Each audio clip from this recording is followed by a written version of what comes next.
ये हमारे पास 2 आइडियल्स है किसी रिंग R के अंदर, तो फिर ये सेट हम इस तरह से डिफाइन कर रहे हैं कि I:J से क्या मुराद है।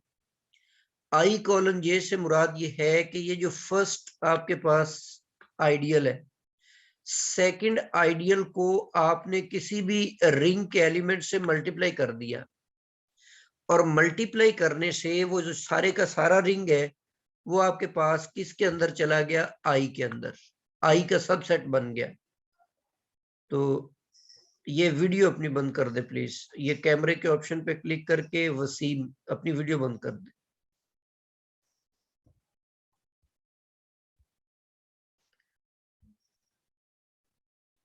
जी मतलब यहाँ पर हम इसकी एग्जाम्पल को अगर देखना चाहते हैं तो जैसे हम एक आइडियल ले लेते हैं, 2 ले लेते, 2 से जनरेट होने वाला, और उसके बाद आप कोई और आइडियल ले ले, जैसे 6 से जनरेट होने वाला आइडियल है। ये दो हमने आइडियल ले लिए सेट ऑफ इंटीजर्स के अंदर, ठीक है।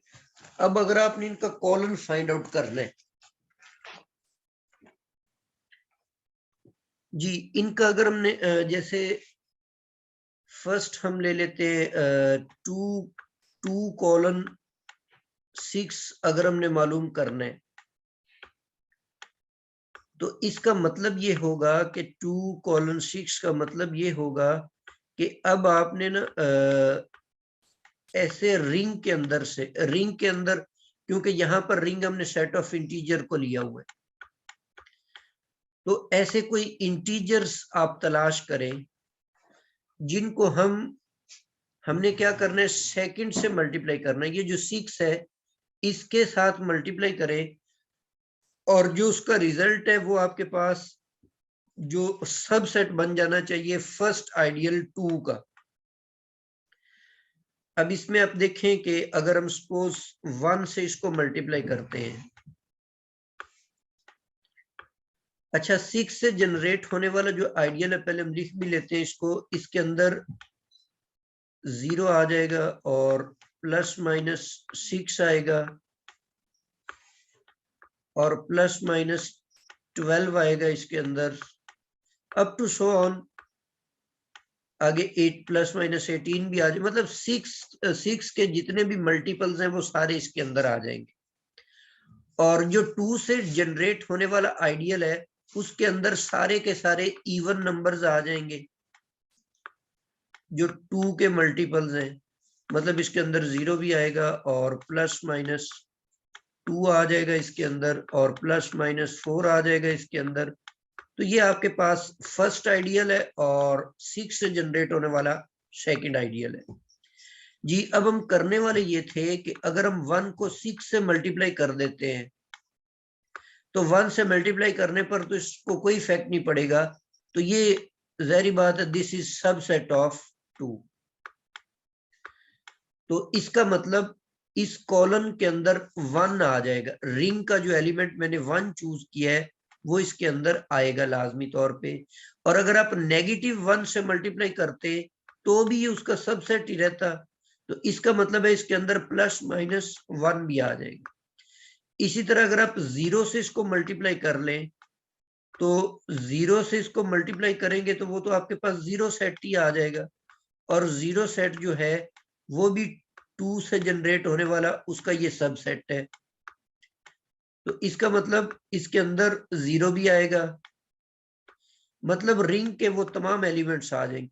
अच्छा, इसके बाद अगर हम इसको 3 से मल्टीप्लाई कर देते हैं,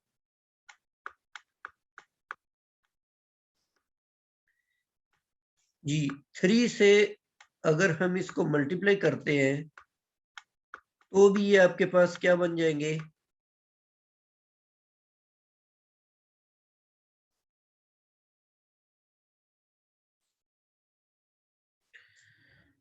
जी इनको अगर आप तमाम को 3 से मल्टीप्लाई कर देते हैं तो ये प्लस माइनस 18 आ जाएगा, ठीक है, इस तरीके से। तो ये भी इसका मतलब है प्लस माइनस 3 भी इसके अंदर इंक्लूडेड होगा। इसी तरह 4 से करेंगे तो वो भी इसके अंदर आ जाएगा। तो इस तरीके से आप इस कॉलम के ये सारे एलिमेंट्स फाइंड आउट कर सकते हैं। ठीक है, 2 से मल्टीप्लाई किया तो वो भी इसके अंदर आएगा बहरहाल।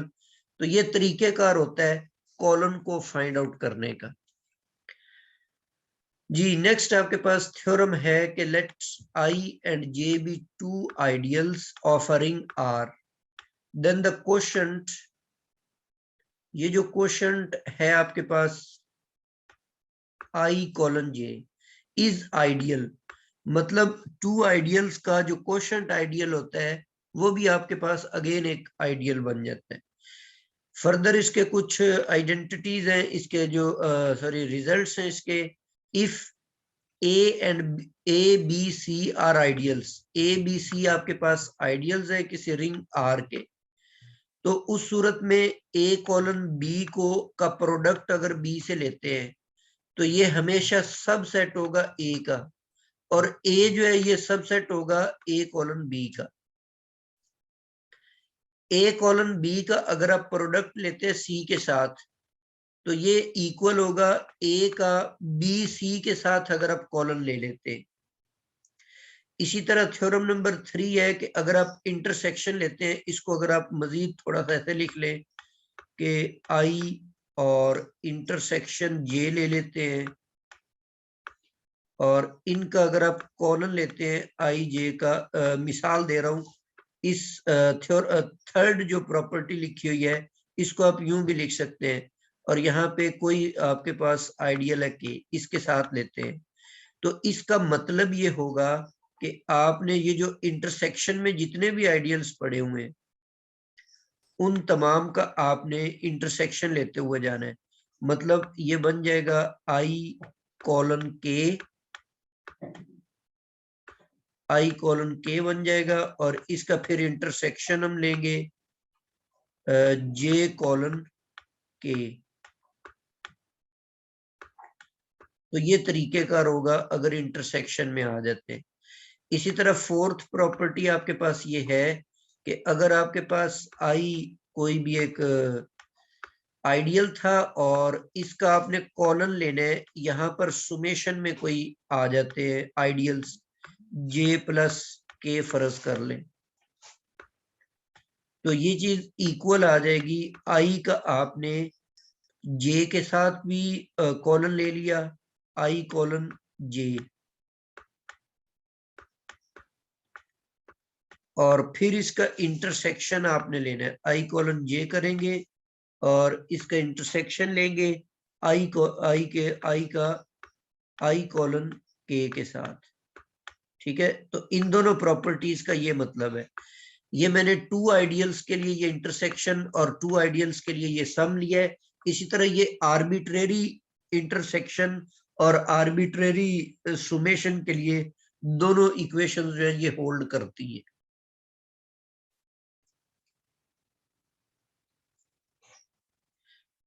जी नेक्स्ट हमारे पास है जी, ए का आप कॉलन लेते हैं बी सी के साथ, तो इसका मतलब ये होगा कि आप ए का कॉलन सी के साथ लें और फिर उसका बी के साथ कॉलन ले लें, या फिर उसका मतलब होगा कि ए का बी के साथ ले लें, ए का बी के साथ कॉलन लेकर सी के साथ लें, तो ये उसके भी इक्वल आ जाएगा। तो ये दो तीनों जो है इक्वेशंस आपस में बराबर है। जी अगर आपके पास ये जो आइडियल होते हैं, सेट ऑफ इंटीजर्स के आइडियल होते हैं, इनका अगर आपने कॉलन फाइंड आउट करना है तो एक आसान तरीकेकार है कि आपने ये जो फर्स्ट वाला है इसको लेना है, और फिर सेकंड इसका जो जनरेटर है एन एम, फर्स्ट आइडियल का जनरेटर और सेकंड का, तो फर्स्ट के को आपने इसके ऊपर लेकर इसको डिवाइड कर देना है इन दोनों के जीसीडी के साथ। जैसे एग्जांपल है ये हमारे पास, ये आपके पास आइडियल है जो 8 से जनरेट हो रहा है और ये 12 से जनरेट हो रहा है, तो इसका कॉलन फाइंड आउट करने के लिए आप क्या करेंगे, यहाँ पर ये 8 आ गया हमारे पास, और नीचे ये आपके पास जीसीडी इसका 8 और 12 का वो 4 आएगा, तो 8 को 4 से डिवाइड कर दे, अभी ये जो हम प्रीवियस एग्जांपल ले रहे थे उसमें हमने आइडियल लिया हुआ था 2 और कॉलन इधर था हमारे पास 6।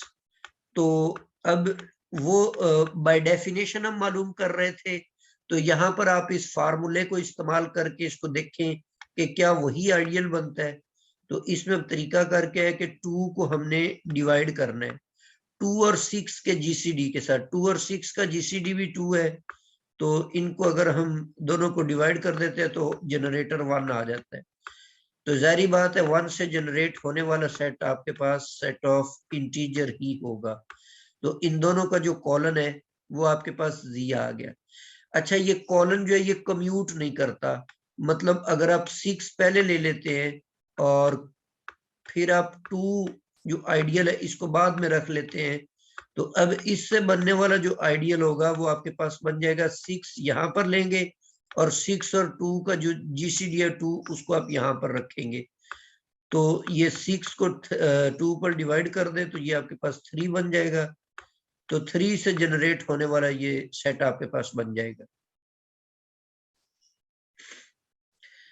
जी, ये आपके पास क्वोशंट आइडियल था। और फर्दर और प्रॉपर्टीज है यहाँ पे, जैसे फर्स्ट वन है इसको मॉड्यूलर मॉड्यूलर इक्वालिटी भी कहते हैं कि if A B C are 3 ideals of a ring R, और उनमें से जो बी है ये ए का सबसेट है।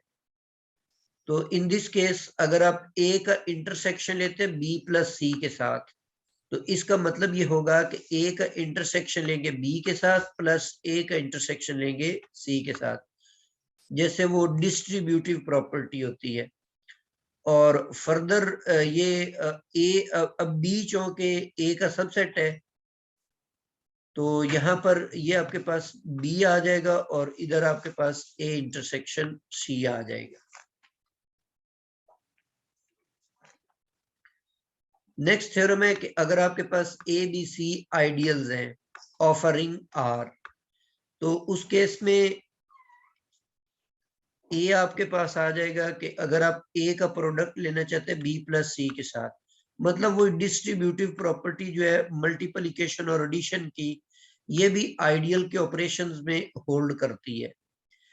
बट अगर आप ए प्लस सी को का प्रोडक्ट लेना चाहते हैं और यहाँ पे बी प्लस सी के साथ इसका प्रोडक्ट लेंगे, तो ये इक्वल होगा कि इक्वल नहीं बल्कि सबसेट होगा कि ए और बी का प्रोडक्ट ले लेते हैं और प्लस इसमें सी ले लेते हैं। इसी तरह अगर यहाँ पर ए और बी की इंटरसेक्शन है और ये ए और बी का सम है, तो इन दोनों का जो प्रोडक्ट होगा वो ए बी का सबसेट होगा। तो ये भी प्रॉपर्टीज याद रखने के लिए इनको आप याद रखें। नेक्स्ट हमारे पास है क्वोशंट रिंग, या हम इसको बोलते हैं फैक्टर रिंग।